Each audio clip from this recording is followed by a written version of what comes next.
Wow. All I can say is wow. I have spoken to so many people today. Welcome to the show, by the way, Shadow at Night for Tuesday, April the 29th, 2025. I have spoken to so many people today who are, wow, it's such a mixture of emotions, from sad, almost depressed, like clinically, to angry and shaking. And it's difficult to know what to say, especially when you feel kind of the same way. But there is hope on the horizon. All right. Let's remember that this is still a liberal minority government. It's not a majority. Mark Carney is not the king of Canada. Usually, prime ministers with majorities are kings, but in this case, he's still got a minority government. We don't know what's going to happen with the NDP, the Bloc, or even that one green, that one pesky green that keeps hanging around, like one of those things that sticks to your pants when you walk through the bulrushes. She just will not go away. Of course, I'm speaking about Elizabeth May, who won her seat in Saanich last night. The counting was completed by Elections Canada, they say, late this afternoon. So we're going to give you the final updated results. I think they're still counting, but they've called all of the 343 ridings. So we're going to get to that in just a second. Also, we have a special guest coming on the show in the next few minutes as well. I'm excited. We're going to try and break down what happened last night. She's going to be joining us from British Columbia. The Shadow at Night live stream is always brought to you by Canada Nano Silver, CanadaNanoSilver.com. Immune gummies, my friends. You want to stay away from those spring and summer colds. You want to fortify your body with all the strength you can. Simplify your daily immune support with convenient and delicious Nano Silver Immune Gummies. Each serving contains powerful triple action Nano Silver, elderberry, vitamin C, zinc, and vitamin D3. This will help supercharge your immune system. Safe and proven. Nano Silver works alongside your body's own immune system, helping you stay healthy and strong for everything that life throws at you. I will warn you of this, though. Kids, grandkids, they'll look at this like the little gummy bear things that you can buy in the 7-Elevens and all the mom and pop shops, and they'll want to scarf them down just like that candy. So you got to put it on a high shelf. Give them one or maybe two a day if they're really good kids, because they taste so good and they are so good for you. The Immune Gummies, one of the fantastic, amazing products available at CanadaNanoSilver.com. Again, that is CanadaNanoSilver.com. You can check them out online, go shopping, ask questions, get a hold of Kevin and Anna for more information on the contact tab. You can see it right there in the upper right-hand portion of the screen, CanadaNanoSilver.com. All right, let's go quickly say hello to some folks here. Susan is watching in Arborg, Manitoba tonight. Hello, Nancy. Nancy says, I can't wait to hear the results. I wish to God Pierre would have gotten in. He lost his own seat, actually, in the Carleton riding. We're going to explore that in just a second. All the vile barbs that are being thrown around by Liberal supporters. Specifically on X, but all across social media. It's disgusting, actually. Hello, Corey, watching in Ontario tonight. Kevin's watching in the Hamptons, Calgary part of town. Nancy, hello. Susan, hello. Michael, hello. 2 a day, keep the colds away. That's right, with the Immune Gummies. Lorraine says it was rigged. Now, there are a lot of stories coming out about people spotting election workers walking to their cars or to cabs with boxes full of ballots. This is generally something that's been accepted in Canadian elections for quite some time now, but it shouldn't be, especially the way the country has become so polarized and people are suspicious of everything, and for good reason. I mean, our institutions have been shanghaied. Excuse the China reference, but maybe I actually meant to say that. Seriously, our institutions have been taken over by appointed liberal loyalists. And because of that, anybody who wants a fair anything in this country, it's difficult to get. Who's on Rumble? Notable, Lone Arnie. Hello, Lone Arnie. You're not alone with us. Leon A, or is that Leona? Nutsy? Mommy's Little Monster, Crivier Island Luck is watching tonight. Barb000 is watching from Winnipeg. Look, guys, whatever platform you happen to be watching on tonight, don't forget to like and share. Get this out to as many people as you possibly can. Let's begin with the election summary of last night. So here it is from Elections Canada. The Liberals finished with 169 seats. This is 3 seats shy of a majority. Actually 4 because they have to appoint a House Speaker. So they're not in a majority situation. The Conservatives finish with 144. The Bloc with 22. The NDP decimated at 7. And then the Greens come up with 1.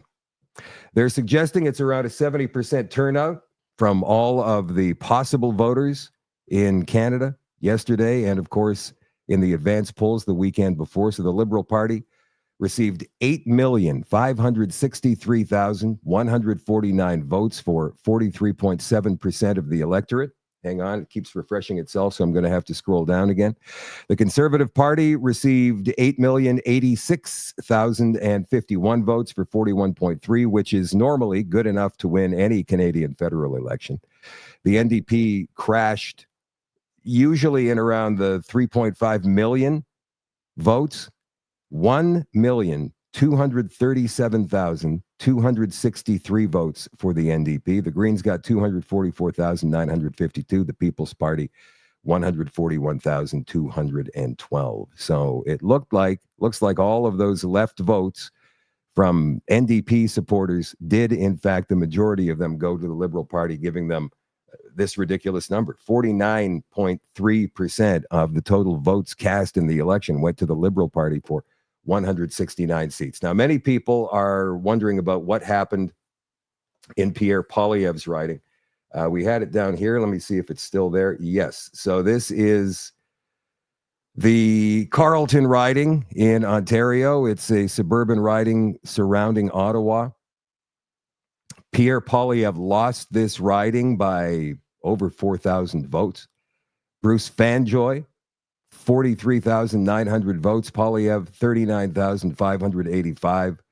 50.8% of the votes in this area went to Bruce Fanjoy, the Liberal candidate, 45.8%. Again, normally enough to win. That's more than Pierre got in any election leading up to last night's election, 45.8%. So already a number of Conservative winners from last night's election have stepped forward and said, yes, I will give up my seat so Pierre can run it in a by-election, and the Prime Minister is obligated to call a by-election as soon as possible for the leader of the opposition. Pierre is still the leader of the opposition, even if he doesn't have a seat in the House of Commons, unlike Jagmeet Singh, who stepped down as the leader of the NDP last night after losing his seat in Greater Vancouver in the Burnaby riding there. So they're going to be looking for a new leader. Like I said, I think it's going to be Wab Kinew, the Premier of Manitoba, going forward, but it's going to be a while before we find out who all the candidates are. This was the poll from 338 Canada about a week before the election from the Carleton riding. Look at this. Boy, the polls are sure wrong. They showed Poilievre with a healthy lead, 50% to the Liberal 40%. Didn't work out like that. And the reason for that apparently is 80% of the voters, the eligible voters in Carleton, turned out, which means the left coalesced and all of the 93 candidates on that ballot were probably working overtime for the Liberal Party of Canada to get that vote out and make sure that Bruce Fanjoy defeated Pierre Poilievre. So this is a glitch. It's an insult, yes, but it's still a glitch in the greater scheme of things. It's not a problem going forward. Pierre Poilievre. Now they're talking about the fact that there might be some division in the Conservative Party of Canada, and this goes to federal versus provincial, like I was talking about a little bit last night in that 5-hour marathon, that 5-hour election marathon that we did. So there are people who still write PC when they're talking about the federal Conservative Party. It's not the PCs. That's Progressive Conservative. That party exists in Manitoba. It exists in Ontario and some of the Atlantic provinces, but it does not exist federally. The Conservative Party federally is called the Conservative Party of Canada, the CPC. And they're not affiliated, unlike the NDP. The NDP is affiliated federally and provincially. They're all part of the same network. Technically speaking, the federal leader of the NDP, whether they have 7 seats in the House of Commons, 27, 47, it doesn't matter, is the top of that power structure. He is technically the boss of all the NDP premiers and leaders of the opposition, or leaders of NDP parties all across the country, provincially speaking. So, yeah, up until last night, Jagmeet Singh was the boss of Wabkanu, the boss of David Eby in British Columbia. What's his name in Alberta there? The former mayor of Calgary, I forget his name. But yeah, that's how the NDP works. Whereas the Conservative parties are unaffiliated. They have nothing to do with each other. Now, that didn't stop Doug Ford, the Premier of Ontario, from trying to create the vision of division between Conservative parties. And this is Jamil Javani, who won his, is it Oshawa? Did he win in Oshawa last night? It's so many seats around the GTA, it's hard to keep track. But he won his seat last night. And here he is being interviewed by some left-wing corporate media reporter and speaking out about what Doug Ford did during the election campaign. Congratulations, first of all. Much. Yeah, we have a great team here in Bowmanville, Oshawa North. Very excited and happy to bring home a victory. I do want to ask you, Mr. Giovanni, because you've just spoken to your supporters, a large group that's here at the pub here in Bowmanville, North Oshawa, and you said to them, among other things, that Doug Ford was a problem for you in this campaign. You said that he sabotaged the Conservative campaign. That's your words. You said he was a hype man for the Liberals. Take me through how you see that. Yeah, well, look, Doug Ford just went through an election. I have differences of opinion with him. I don't like how he's managed healthcare or education, but out of respect, we didn't say anything. Federal party, we didn't get in his way. When it was our turn to run an election, he couldn't stay out of our business, always getting his criticisms and all his opinions out, distracting our campaign, trying to make it about him, trying to position himself as some kind of political genius that we needed to be taking cues from. Was it him specifically? Was it his campaign manager, Corey, tonight? Do you see Doug Ford as a problem for the federal party in the outcome of this race? I see Doug Ford as a problem for Ontario and for Canada. I think he's not doing a great job in running this province, and now he's trying to exercise his influence over other levels of government, and it's not like this guy is doing anything particularly well. I mean, you did used to work for him. I did. I'm speaking from experience. I tried to fix problems in this province, and he kept getting in his way and all his goons around him all the time.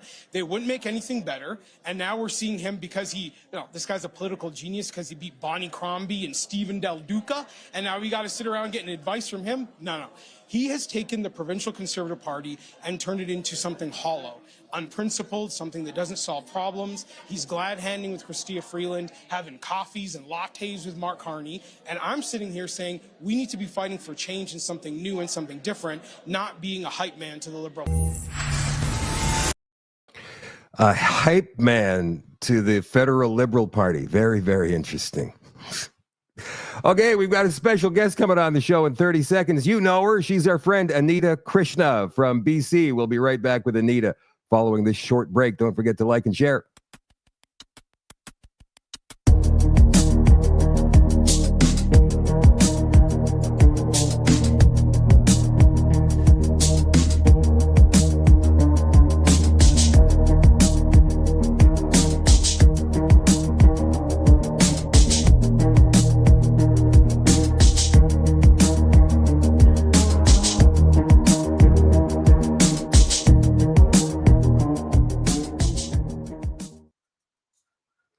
Hey, Anita. Hey. Hello, Mr. Davis. Was it last night that you texted me and asked how I was doing, or was it this morning? I can't remember. It was this morning. It was this morning. I texted you a couple, I think right before the election. I'm like, how are you feeling? We're on tenterhooks a little bit. And you gave quite a response, actually. I did. If I might share it. Let me find it. You said something like, you said something dramatic. Oh, God. Can I share it? Yeah, go ahead. I said, on another note, like we talked about something else. And then I said, on another note, this election is a nail biter, eh? And you said, Anita, I'm terrified. I'm trying to channel it. If Carney wins, I'm getting out of Canada. Mm. Yeah, I've been on the phone with some people today about that very thing. Now, getting out of Canada might mean a move to Alberta. Yeah. I mean, that's become a very hot topic just today. Jeff Rath, who is a Calgary lawyer and part of the Alberta Prosperity Project, wrote a note today on his Substack, Requiem for Canada. I'm going to get to that later on in the show. What's your take on all of this? What's your take on what happened last night? Oh, I've shared this to my YouTube, and YouTube doesn't like really when you say certain things, but oh gosh. I still have a hard time believing that the results are the results. And I think that how did this, I don't know. I feel like this, so I'm tripping over my words because there are certain words you're not allowed to say. But a lot of people sort of say there are no elections, there are only selections. Yeah. So am I supposed to believe, like I've said before, that Carney, even though being a billionaire and putting all his money in this blind trust and giving up the millions of dollars, has given up everything and his life in Europe to come here and go, you know what? Canada needs me. So I'm here for you, Canada, and I'm going to come here and rub elbows with Mike Myers and get my elbows up because I'm here to save you. Like, rub elbows.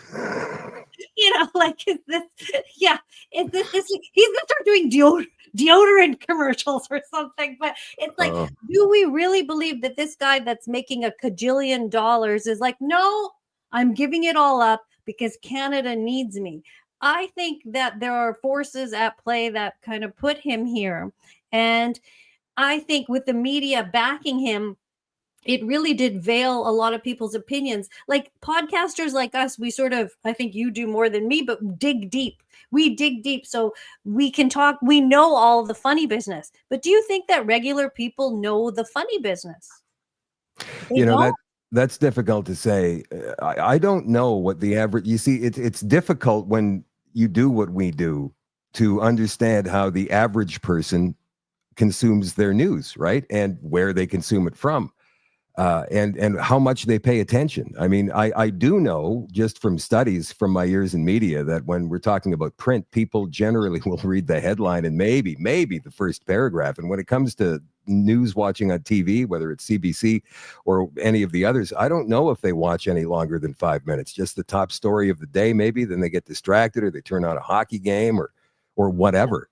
So I don't know how that works. What I do know is that this show has been growing. I know that yours has been growing, and there's a lot of young YouTubers out there who have gotten huge following. So that's a good sign that people are, people are starting to wake up and see that there is stuff that the left-wing corporate media is not showing them. But, this whole elbows up thing, I mean, it seemed like it was mostly boomers. And again, there's a lot of boomers. I'm a fringe boomer. I'm like maybe a week away from being Generation X. So I'm kind of caught right in the middle of that. But I know there's a lot of boomers who watch this show and they're disappointed with other people in their generation. I'm just wondering how they were so easily fooled. And once they seem to have made up their minds, you could not get them to think about anything else. Yeah, I think so many factors went into it. When I go to rallies or freedom rallies that I've been going to for years now, I see a lot of boomers. But there's also that big facet of society that we're very afraid to say. I mean, like I work in a medical clinic in the daytime, so I see the public. And the public likes me. The public probably, a lot of the people don't, I'm like Batman. Like they don't know that I podcast on the side or whatever. Who wouldn't like you? Come on. Swear people come in and they tell me all about their lives and life stories, and I make friends with people. And then if I drop a little something about politics, I'll talk to the ladies in their 70s, and they'll go, I don't like that Polyev. Oh no, he's bad news. He's only for himself. He's so arrogant. And these are people that are just watching the news, right? And all these things that we sort of uncover, the plagiarism, the Ruby Dalla, the mess with the Chandra Arya, the Brookfield, the everything, they have no idea about any of this stuff. No. Because, when you watch a 2-minute piece that Donna Friesen is throwing to on Global National, it's never going to make Polyev look like a hero. They're never going to be that balanced. It's always, even if they're sort of half doing a good job, they sway to make Carney look good. And particularly the CBC, because they're getting a raise. Yeah, they're going to be enshrined in law too, from what Carney promised. Yeah, right now they're just a line on the budget every year, but now Carney wants to enshrine them in law, make them a statute that the CBC is by law Canada's broadcaster and must be funded to the tune of X amount of dollars every single year. So now going forward, if Polyev does win one of these days, he's going to have to rescind that law and come up with a new one. What do you think the chances are of this government going any longer than a year? It is a minority. Going longer than a year, meaning we'll have another election, you think? Yes. That because people will rise up and be like, no. Well, you know what? The situation that we face is the same situation that we faced in the last 3 elections. It's a liberal minority. It's a strong minority. It's 3 seats away from a majority government. And even then, if it became a majority, one liberal dies or doesn't show up for a vote and they go down. What do you think this government will be able to do? I mean, there's 7 NDP and 1 Green who they're going to have to make a deal with. If they do, they're in. I mean, they might have another one of those supply and confidence deals that they had with Jagmeet Singh. But the NDP is rudderless right now. They haven't got a leader. And even their House leader, Peter Julian, lost last night. So we don't know who's going to be running that show for the foreseeable future. No, we don't. But they will pick somebody. Do you think the NDP will carry on? And the Liberals need the NDP to form a coalition to have that majority, right? And equally, people have bandied about the idea of the Bloc getting together with the Conservatives. Do you foresee that? I can see them voting together, the Bloc and the Conservatives, on issue by issue basis, but I can never see the Conservative Party of Canada ever, or any party for that matter, forming an actual alliance with the Bloc. They are a separatist party. They want Quebec out of Confederation, and any national party that signs an oath with them is signing their own death warrant, in my opinion. But then again, from what we saw last night, I mean, the East doesn't, like you say, low information turnout, people voting with their feelings. I don't know. I mean, the whole political landscape right now is completely upside down and topsy-turvy. The media has done such a good job in making Pierre the sort of enemy. Like, they've done just enough to take the shine off of him. And they do that on purpose because Carney is their guy, this liberal guy. But I think you're right about it wouldn't, I mean, I don't know, like the Bloc and the Conservatives might be more similar than they'd like to admit, but the Bloc are so ridiculous with the pipelines and the oil and the gas and the having the pipelines they don't let the pipelines go across Canada. You have to go through the states to get to Quebec. And it's like, do you not drive a car? Do you not have showers? You don't fly in planes, people in Quebec? You don't use gas stoves? You don't what is your problem with oil and gas is so much that they export it from countries that we don't need to. That's a huge problem. And that goes against the conservative sort of philosophy on cultivating oil and gas. So I can't see a marriage happening there, but it sure would be nice if they could put aside their differences. But one other thing is, boy, do we ever pander to this separatist party. Like they're so small, but we sure do as a nation pander to their needs. And some people are so anti-French now too. It's like, why did we even bother doing these French debates and this and that? Boy, do we ever. This is essentially a separatist party. They say, Canada, we don't like you. Tabernacle. They want to separate, yet we sure do embrace them in the political stratosphere. I think Jordan Peterson is the one who said there's a huge disproportionate number of Quebec ministers and MPs in the House of Commons. Maybe it's just ministers because most of those MPs do come from Quebec. I think they got 40 of the 80 or 78 seats that Quebec has last night. And so, yeah, there is a large French contingent of MPs in the House of Commons and a large French contingent in any Liberal government, generally speaking, of ministers. The reason there isn't in Conservative governments, if we ever get one again, is because they only get between 10 and 12 MPs elected in that province. So, this country is so, have you seen a map since last night's election? Have you seen how the map looks? Mm-hmm. It is so blue on the west. Yeah. And so what do you think about the possibility of Alberta separating? And there was some movement in that today from Danielle Smith, of all people. Like, she generally rattles a saber and she talks about a national unity crisis, but she has never actually introduced the idea of Alberta separation. And I think even if she does, but she came very close today, but even if she does, it's still going to be, like playing poker with the federal government. I don't think she's serious about it. Whereas there is a large movement in Alberta.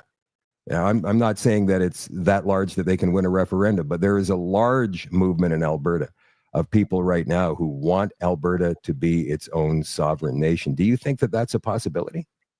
There certainly is a big movement and a big push for it. There are a lot of Alberta separatists, which is something we've never really heard of till recently. For my whole life, we've heard of the Quebec separatists. They haven't separated yet.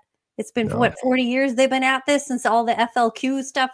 They haven't separated. Why haven't you separated? You really want to seriously, you're going to be your own country or economy? Okay, go for it. You haven't done it yet. But Alberta, if we combine with BC, we actually have a shot. If you look at the map of being a viable, we've got the oil, we've got the minerals, we've got the lumber on the West Coast. We have the fishing, the forestry, we have the natural resources. If Ontario wants to be all libby-lib, okay, and the East Coast, you want to be all libby-lib, and the Atlantics are quite liberal, right? Yes. Yeah. So if you want to separate, there could be a big movement to do this, because Danielle Smith is so anti the federal government because how they've treated her provincially. They haven't allowed our provinces to flourish, and she knows it and she calls it. How serious can you take a movement like this? I think people are pretty serious about this. It just has to gain serious traction, and people have to seriously lay out how they would go about doing it and what it would mean. You are in the greater Vancouver area, and that area went mostly red last night. And when we talk about BC joining this Western separatist movement, most of the political power lies in very left-wing areas, right? That's where the population of British Columbia is. A good portion of it is blue, but, with looking at it on a map, you see, oh, look, there's blue in the Okanagan, and there's blue in the eastern parts of the province. But in the lower mainland, it's generally red. Why is that? Is it just the mentality of society in that area? I just don't know why we're like this. Why are we so liberal? I think we just want so badly to be like, we accept you and we want to be polite and it's okay. And okay, I'll do what you tell me to do. And you think you're another gender. Okay, that's fine. I accept you. Like, we are try so hard to bend over backwards in politeness. And perhaps we have a lot of newcomers to a country, into our area, right? If you're a newcomer to a country, you don't really go guns blazing for your attitude. You kind of, well, I mean, talk about the Palestinian protesters. That's a whole different situation. That is true. They can do whatever they want and they don't get into any trouble. But I mean, like, the newcomers there, Chinese, are these people aware of the Chinese interference that's been happening in our country? Like, again, we go back to the situation. We're talking about low information normies who may not be aware of any of this, even though it's been in the news now for the last 3 years. Do they not care that China last week made an offer? The Chinese ambassador to Canada made an offer to join forces with Canada so they can fight Trump's bullying. That was a headline. Oh, I missed that one. Mark Carney is so tied in with China, right, through Brookfield, right? I mean, he owes them $250 million Well, Brookfield does now. Carney is obviously no longer with Brookfield, but we don't know what's in his blind trust, as you were saying before. Could be all kinds of Brookfield shares. They control $1 trillion in investments worldwide, and they're tied in with China. And people don't know this. But again, look, the last time I was out in the greater Vancouver area, I spent some time in North Vancouver with a buddy of mine, a couple of weeks. And, it was funny. We went to, what's that park in that area there with this great big dam? Oh, the dam or the bridge? Like there's both. There's a dam and then there's a bridge, a little walking bridge. There's the Capilano suspension bridge, which is quite famous. You have to pay to get in there. And there's Lynn Valley. Lynn Valley is what it was. Yeah. Lynn Valley. We went for a walk up the side of that mountain there. And I remember I dropped something out of my pocket. It wasn't like I was intentionally littering or anything. Something just came falling out of my pocket. He goes, "What are you doing littering like that?" And I went, "What are you talking about? I'm not littering." "Oh, we don't do that here. We love nature." And you're like, "Relax, granola head." No. Yeah, that's what it was. And I said, "Is everybody like that here? Like with this granola crunching nonsense?" I mean, yeah, sure. I like nature. Don't get me wrong. I don't want to spoil it. I didn't do it on purpose. But good Lord, your reaction is over the top, bud. Like, settle down. Yeah, settle down. We're a bunch of Karens. We're Karens, we're granola, we're hippie, we're libtardy,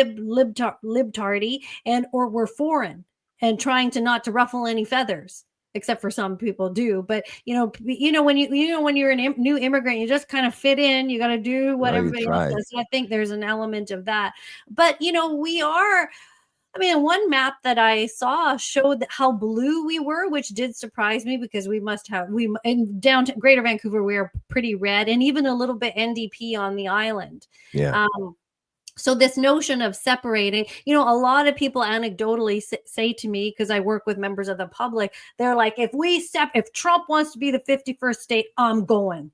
I'm like, lower taxes. We get to travel to the states. They actually like the idea. The people are really, yeah. A couple of people are like, "This is not a bad idea." So people actually did say this. I've had more than a few people say that. But then they come back into the office 2 weeks later and they say, "Elbows up." They say elbows up, and they are so nervous of judgment. Like some of the therapists I work with, one girl is like, "Oh my God, I have a Tesla. I'm so embarrassed that I bought this Tesla," and she's embarrassed to say she wanted to vote for the Conservatives because her liberal friends would get mad at her because she's only ever been liberal. Yeah. I don't see BC.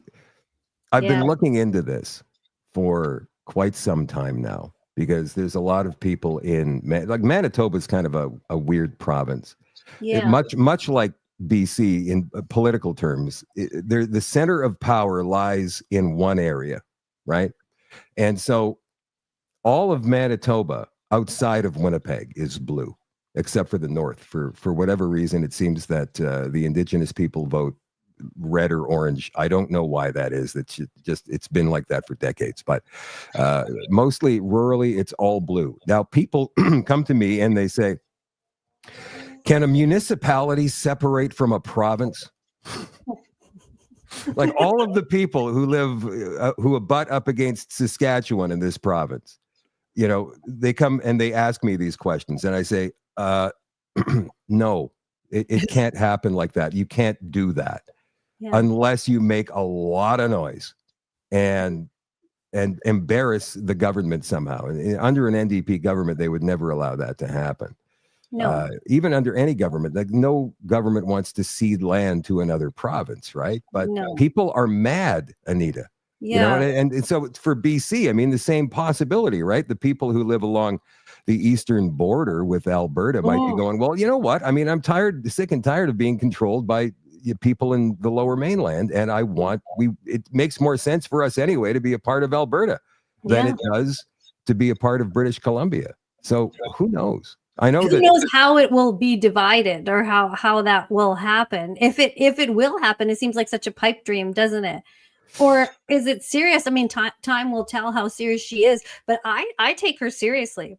I take Danielle Smith seriously. But over here we have David Eby, the most activist type of politician, that will make all the rules to suit him, who literally does not care about regular people. He promised some sort of $1,000 grocery rebate when he got elected, and then he just said, "Oh, rebate's canceled." I forgot what the reason was, but he gave all his NDP people raises.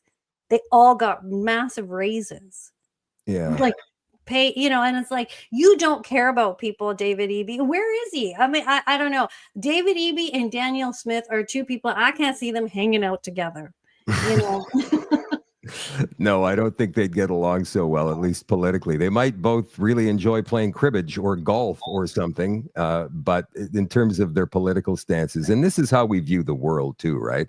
So I don't think that they would get along so well. Do you see this government lasting longer than a year? Back to that question that you didn't answer. Yes, I do.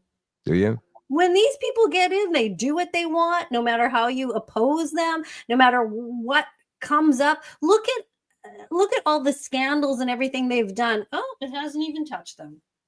That was under Trudeau, though. I mean, he seemed kind of Teflon in some of the stuff he did. People gave him a long leash, and finally they'd had enough. And now we've got this Mark Carney in.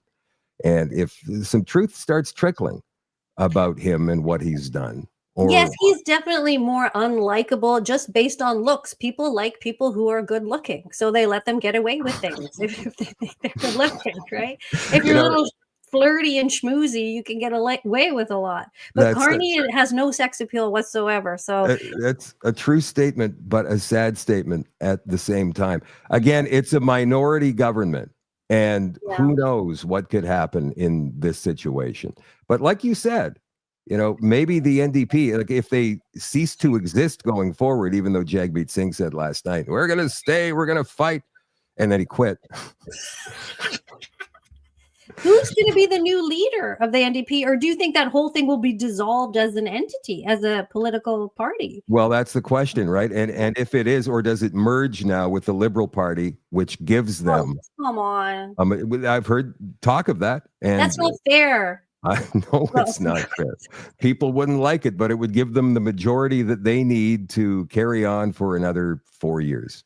And another thing, yes, it would. And you know what? With all the chirping that the PPC did, Maxime was not actually running. I heard him on a show saying, "Oh, maybe I will run in 2029 or whatever." But if the PPC is vibing with the Conservatives in their philosophies, they should have formed a coalition, but they have no seats or whatever. But it's like, you know what I mean? What is going to make the Conservatives stronger? What do we need?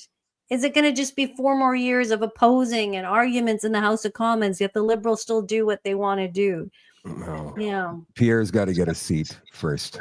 Oh, I can't believe that. What did you make of that Carleton thing? Why did they have 91 people in the riding? Had you ever seen that before? No, I've seen attempts at it, but I've never seen it actually happen the way it did last night. I think what that was people tried to say, well, this is a protest. We're trying to sign up as many people as we possibly can to protest the Canadian election system. In reality, I believe it was a bunch of left-wing activists who were campaigning nonstop, tirelessly for the Liberal candidate there, Bruce Fanjoy. And turns out that I think 70% of the Canadian electorate turned out last night nationally. 80% of the electorate of Poilievre's riding of Carleton turned out last night to place their vote, and most of them were voting Liberal. Because and with 93, so let's say grandma goes in to vote. She wants to vote Conservative. She's 83 years old. She can't really see so well, right? Even voting on a ballot with 4 or 5 names is tough for her. Now she's got to try and find Poilievre's name with 93 of them. And maybe she thought she marked her X next to the right name, but it wasn't, because there was maybe somebody else on that ballot called Peter Pumpkinhead. Oh, there's 2 P's there. Yes, that's right. Can you see how that might make a difference? Yeah, I don't know. Right? 91 is still utterly ridiculous. And Bruce Fanjoy, because hadn't Pierre held on to that for a very long time? That was his writing. 20 years. 20 years. 20 years. So one thing I did a little short video on yesterday is, like, having worked on so many elections, but I never really thought about it, is like, I actually never thought about this that much before, but like there's a little font. You know how we get the font on the bottom? Liberals have this many seats and blah blah blah blah or whatever. That is fed through a graphics company that the media hires called Bannister Lake, and it's CTV uses it, Global uses it. I don't know. I think CBC. Everybody uses Bannister Lake, and that is fed by Elections Canada. So the count has to be accurate. So they're feeding Elections Canada the information. It goes in the software and we put it on the TV, and then everybody looks at it and goes, oh, the Liberals have this, the Greens have this, da da da da. And even many years ago when I would work on these things, I'd be like, how do they count them so fast? Are they accurate? It was just always something I thought in the back of my mind, and I have no way of verifying it. I'm not in the room with the people in the boxes. There has been a lot of talk today. I'm sure you've probably seen this as well. Videos of people talking about some kind of election interference with Elections Canada, either volunteers or employees walking to cars and putting boxes filled with votes in the back of their trunks or their garages. I ran a video last night from the Make Canada Great Again guy. Spencer is his name. Ran it in pieces last night during that 5-hour marathon. And he tried to talk to Elections Canada about it afterwards. He videotaped the entire thing. I mean, it's been seen 250,000 times, I believe, only on one platform, probably 500,000 views across the country by now. And they wouldn't give him an answer. That's one instance. And there have been a few others that I've seen where people... Yes, I think I saw that these two ladies in the parking lot with bags of ballots, and they were like incensed that he was even asking them a question.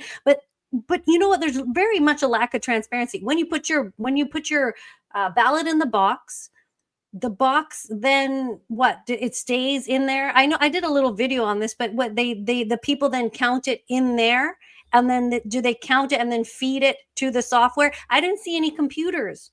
No, it doesn't go to any software. From what I understand, these are hand counted, right? But the thing is what Elections Canada does is they provide pencils.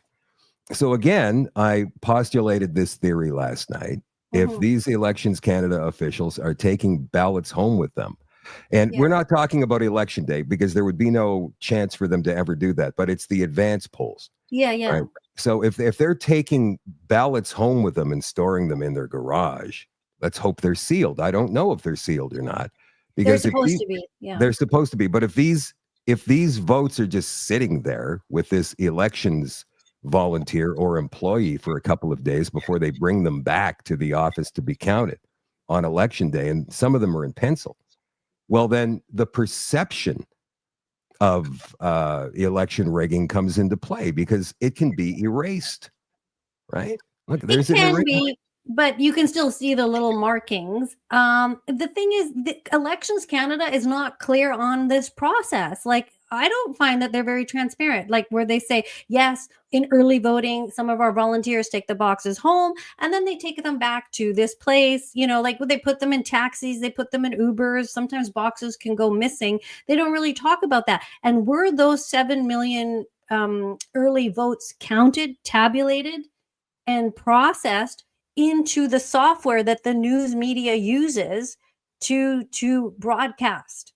That's what I'm asking. Like, you have to put the numbers in the software. So you have to say, in this riding, so many people voted for Bruce Fanjoy. So many people voted for my guy, Paul Lambert. Okay, well, you've tabulated those numbers that quickly. You fed the software. We use the software and broadcast it. And then what happens last night is other YouTubers take CTV's feed or whatever, and we all are broadcasting that Bannister Lake software. Who's feeding that, and is it being fed accurately, is my question. Because after I cast my ballot very late last night at 6:20, the polls closed at 7. It was 10 minutes later that they called it. Like 7:10 my time. So you've called this already. You have not amalgamated every single vote properly. That is why I'm not saying election rigging or interference. I'm saying you haven't counted all the votes yet, and you're calling it.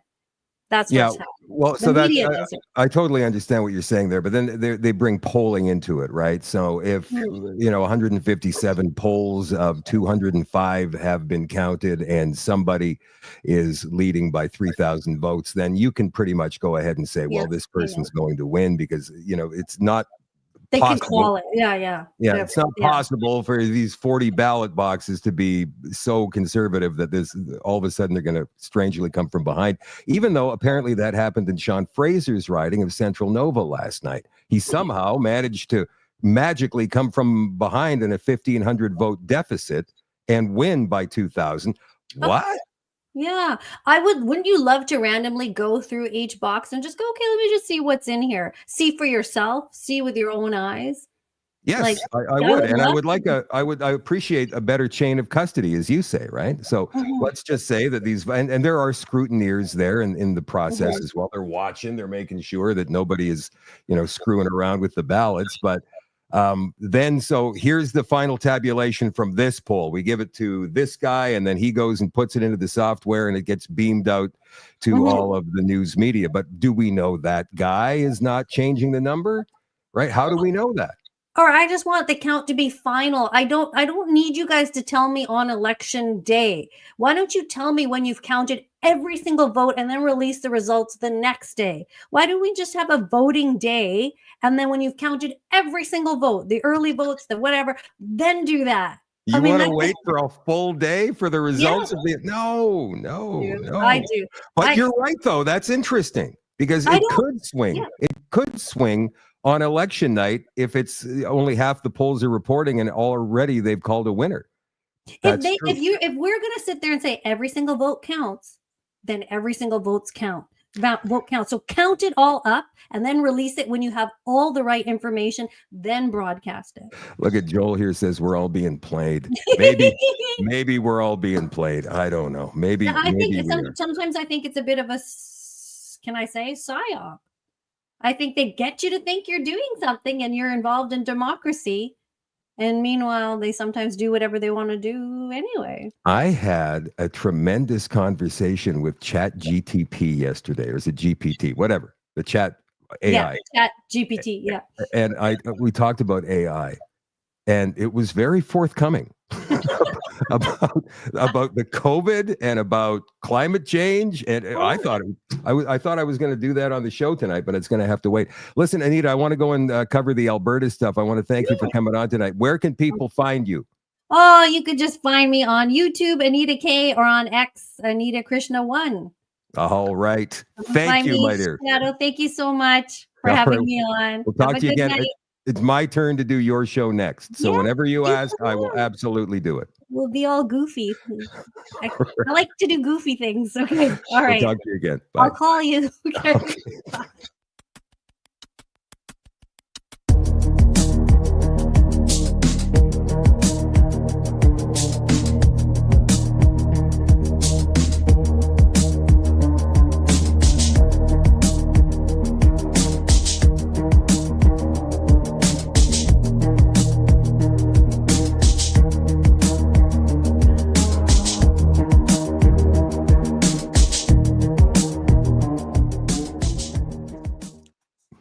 Don't you love her? You got to love Anita. Go check her out. She's great. If you haven't seen any of her shows on YouTube or X, I was talking about this a little bit earlier in the show. Jeff Rath, who is one of the founding members of the Alberta Prosperity Project, came on the show 3 weeks ago and was talking about Alberta sovereignty. And when I said separation, Jeff said, no, we say sovereignty. More positive than negative. Separation sounds like a negative. Sovereignty sounds like a positive. And then they had 10 reasons, very good reasons, plus more, but 10 very good highlighted reasons why Alberta would be better off on its own than as part of Canada. Today, Jeff wrote on his Substack a requiem for Canada. I thought this was very well written. Toronto and Montreal just handed another election victory to communist China in a Canadian federal election. Albertans will vote in 2025 to leave Canada and form an independent country called the Commonwealth of Alberta with the full support of the United States of America. It's a bold statement. Albertans will finally keep all their wealth at home to improve our hospitals, our schools, our pensions, our families, and to finally reach an equitable settlement with Alberta's Indigenous people. No more Alberta tax dollars for Quebec schools, Quebec pensions, and Quebec hospitals. No more federal taxes, no more federal regulations will form the strong economic message that will lead Albertans to freedom, realizing a 30 to 50% pay raise to most Alberta families. English will be the only official language of the Commonwealth of Alberta. We will have our own elected Senate based on regional representation, an elected legislature, and separately elected executive, and we'll have a fair and democratic process to select our own Supreme Court. Now, 2 days ago, Mark Carney, World Economic Forum, Communist Party of China, globalist shill, announced in Edmonton, Alberta, that Canada's relationship with the United States is over. America's leadership of the global economy is over. Only a Chinese Communist Party adjacent globalist propaganda mouthpiece could utter words as truly nonsensical and idiotic as those. To suggest that Alberta's relationship with the United States is over is akin to waving a magic fairy wand and saying Alberta's relationship with gravity is over. Given that we don't see any Albertans floating over their homes like Macy's Thanksgiving parade floats, we can't only presume that Alberta's relationship with gravity remains intact and that a free and independent Alberta's relationship with the United States will remain stronger than ever. Carney will turn purple with rage when President Trump announces a tariff-free Alberta border with the United States as the opening salvo in the bid for Alberta's freedom from communist China-inspired liberal policy prescriptions.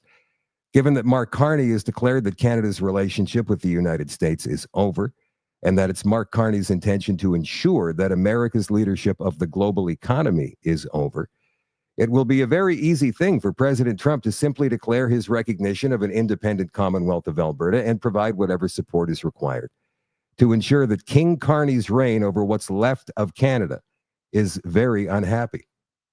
Mark Carney will have a very hard time plotting his overthrow of U.S. economic superiority while trying to figure out how not to have the IMF, the International Monetary Fund, declare what's left of Canada a failed state. By pulling the Jenga block of Alberta from the unstable structure of upper Canadian colonialism in the West, Canada will collapse, leaving Mark Carney trying to figure out how he's going to lead a broken country with Alberta and Saskatchewan out the door on the road to freedom and prosperity. All of this will happen before yesterday's federalists like Preston Manning figure out how to raise money around their need to be relevant. A free Alberta has no need or patience for multi-year talking shops designed to assert the relevance of failed politicians in a new West that doesn't have the patience for all their blathering attempts at continued relevance. Albertans don't need politicians in conclaves and paid political consultants figuring out how they're going to continue to oppress us. Albertans need to demand a referendum, vote to leave Canada, form an independent Alberta, and not only allow anyone who would lock us in our homes at the behest of the World Health Organization or the World Economic Forum to rule over us. These people need to be identified and barred from all future government positions. God bless Toronto for showing Alberta once and for all that it's time to grow up and assert our rights and our will as a free, prosperous, and independent people. Canada, rest in peace. Jeff Rath, Alberta Prosperity Project. Now, I've got another one here for you guys from Gordon Kessler. Gordon Kessler is an old school Alberta separatist, I suppose, or sovereignist, we can say. Gordon Kessler, let me throw this up on the screen here quickly so we can tell you who he is. Gordon Kessler's stunning victory in the February 1982 by-election for the Western Canada concept received national media attention. Kessler was the first separatist politician elected in Canada outside of Quebec since the 1870s, although his activities were primarily related to opposing official bilingualism and the introduction of the metric system. After the win, Kessler became leader of the party. He won the Olds Didsbury electoral district, defeating Stephen Stiles of the PCs and Lloyd Quantz of the Social Credit Party and 3 other candidates. He was in office for a very short time, but he has always remained a staunch Alberta sovereigntist. And he had a message for Albertans and, I suppose, the rest of Canada last night on his Facebook page. I've picked 3 minutes of it up. Have a look. Albertans, it's with a heavy heart that I come to you this evening, but I think that all of the things that have been discussed for the last months have come to fruition, and Alberta has been rejected by the rest of Canada. Before I go any further, I want to give you a little bit of history so you understand the fight that lies ahead and the kind of obstacles you're going to come across. When I was elected back in 1982, I was fairly well off.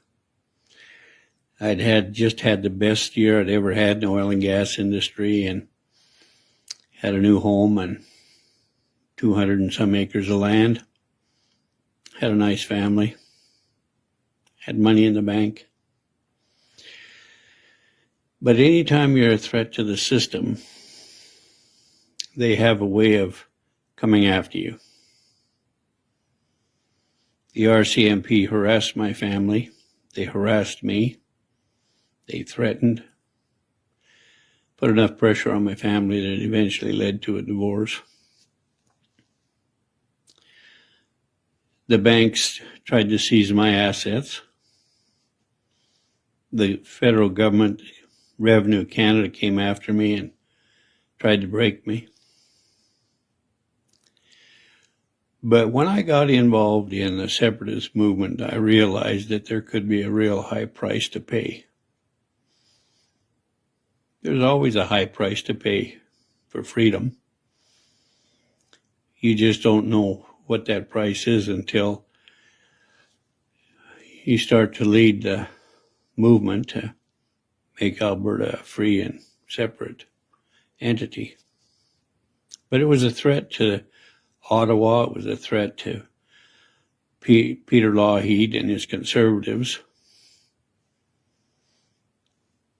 And so I'm telling you this because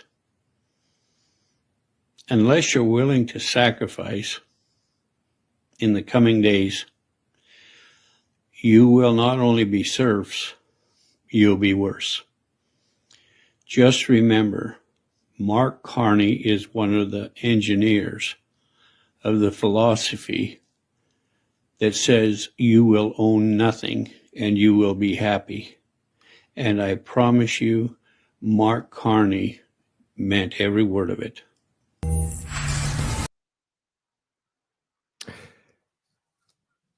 I believe every single word that he says. Guy's been around, currently 80 years old, one of the original Alberta sovereigntists. Danielle Smith had a message on X this morning and then released something in a press conference later this afternoon we didn't think was coming until probably Friday. So I'm going to go through this real quick. And again, don't forget, you guys, all access Nighthawks at shadowdavis.com, an incredibly special treat for us all tonight. I found something very cool we're going to watch. Yeah, I'm very excited about it. And that's coming up in about 10 minutes. So Danielle says this morning, I congratulate Prime Minister Mark Carney on his makes a point of saying minority government election victory last night. I also want to sincerely thank Pierre Poilievre for his powerful and principled advocacy against the last decade's punitive taxation and anti-resource policies that have made our country weaker, more divided, and overly dependent on the United States. Mr. Poilievre's vision for a safer, more affordable, united, and prosperous Canada drove the policy debate in this country for the last several years and has inspired millions to see the unique potential of our nation. While Liberals and New Democrats demeaned and demonized Albertans, our values, and our industries for political gain, Mr. Poilievre made empowering Albertans and our energy sector a cornerstone of his campaign. His respect and admiration for Albertans could not have been clearer. He is and continues to be a true friend of Alberta. As Premier, I invite the Prime Minister to immediately commence working with our government to reset the relationship between Ottawa and Alberta with meaningful action rather than hollow rhetoric. A large majority of Albertans are deeply frustrated that the same government that overtly attacked our provincial economy, almost unabated for the past 10 years, has been returned to government. As Premier, I will not permit the status quo to continue. Albertans are proud Canadians that want this nation to be strong, prosperous, and united, but we will no longer tolerate having our industries threatened and our resources landlocked by Ottawa. In the weeks and months ahead, Albertans will have an opportunity to discuss our province's future, assess various options for strengthening and protecting our province against future hostile acts from Ottawa, and to ultimately choose a path forward. Wow. As Premier, I will facilitate and lead this discussion and process with the sincere hope of securing a prosperous future for our province within a united Canada. So she makes a point of saying that respects our province's constitutional rights, facilitates rather than blocks the development and export of our abundant resources, and treats us as a valued and respected partner within Confederation. Our government will be holding a special caucus meeting this Friday to discuss this matter further. I will have more to say after that meeting is concluded. So we expected to wait until Friday to hear what their plan was, and I'm sure there's more coming.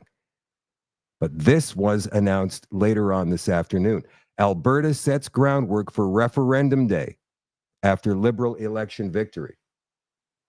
The Citizen Initiative Act would see a standardized threshold of 10% of eligible voters signing a petition that could trigger a referendum. And here is Danielle Smith talking about just that. We are expanding opportunities for Albertans to be involved in direct democracy by making changes to the threshold needed for successful citizens' initiatives.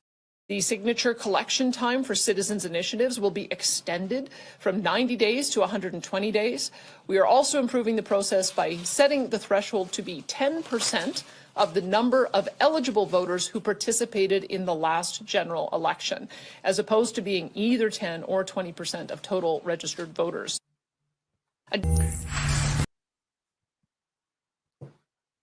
So the Western Standard asked Danielle Smith about the timing of this announcement the day after a federal election and whether she's considering a sovereignty referendum. We were going to introduce this legislation regardless of what the outcome of the election was, she said. To hold an independence referendum in Alberta currently, the process can be initiated through two primary mechanisms under existing legislation, the Referendum Act and the Citizen Initiative Act. A petition must collect signatures from approximately 600,000 eligible voters, about 20% of Alberta's eligible voters, based on the 2019 election turnout within a 90-day period. If passed, this new law will cut that number needed in half to 10%. And it also lengthens the period in which they can collect signatures from 90 to 120 days. Weeks before the federal election, Smith issued a series of demands for the next prime minister, warning that inattention to them could spark an unprecedented national unity crisis. So this subject comes up once again. And I'm certain that many Liberal supporters in the Laurentian elites out east are laughing that this will never pass. The last poll we saw regarding Western separation or Alberta sovereignty had them sitting around 25 or 30%. Apparently, it was even higher in Saskatchewan. So what happens if this happens, if Alberta goes to a referendum? A massive marketing campaign for starters. And believe me when I tell you that even though there are many disparate groups who all believe in the same thing, making Alberta a sovereign nation, they do have disagreements on minor things, and I'm certainly hoping they all come together very soon and work those differences out, because that could be such a strong strong movement inside of Alberta. But there are big money people involved in this movement, my friends. And they can afford the best marketing professionals and the best advertising campaigns that money can buy. Billboards, ads all over Alberta for 3 months. Alberta sovereign. They'll come up with a slogan, I'm sure. Think about the advantages for you and your family. And they'll probably list all of those 10 advantages that I was talking about earlier in the show tonight on billboards. All across Calgary, Edmonton, Red Deer, Lethbridge, Medicine Hat, all the big and medium-sized cities, and probably along the highways as well. Highway 2, Highway 1. Because they know that rural Alberta will go along with this. This is not about Alberta joining the United States as a territory or as the 51st state. This is about Alberta becoming a sovereign entity unto itself.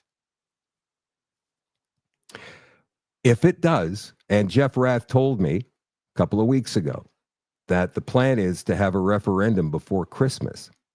If they can get 50.1%, and a great question that Jeff has already written for the ballot, for the referendum question, then they can leave. Next thing, negotiation with the federal government after they open the Constitution. So this process could take a while, or it might be very quick. And if Alberta goes, you can bet that within 12 to 18 months, Saskatchewan follows. That is it. Oh, hang on. I've got one more thing I want to share with you guys before we go tonight on social media. And again, we're going to the extension for the Nighthawks all access pass holders on shadowdavis.com in just a few minutes. Let me throw this up here real quick. I saw some questions in the comments earlier. People were asking about the PPC. What happened to the PPC? Well, they only got 144,000 votes last night, less than 1% of the popular vote. And even though we did hear some stories this morning about the PPC affecting the results in some areas, I think Brampton in particular, it didn't work out that way when it came to the final totals. But Maxime Bernier on X today says, many people may be wondering today, is there a future for the People's Party? The answer is yes, of course there is. In only 6 years, our presence has had a huge impact on Canadian politics, even though we have not yet elected any member of parliament. We propose a unique mix of principles and policies that no other party offers. 6 years ago, the PPC was the only party talking about the disastrous impact of mass immigration on our economy and society. Today, everybody knows we were right. The PPC was the only party that opposed lockdowns and vaccine mandates during the COVID years. The PPC is the only party that wants to protect our children against the crazy gender ideology. The PPC is the only party that fights for our provincial autonomy and proposes a radical decentralization of the Canadian Federation. Well, you get it.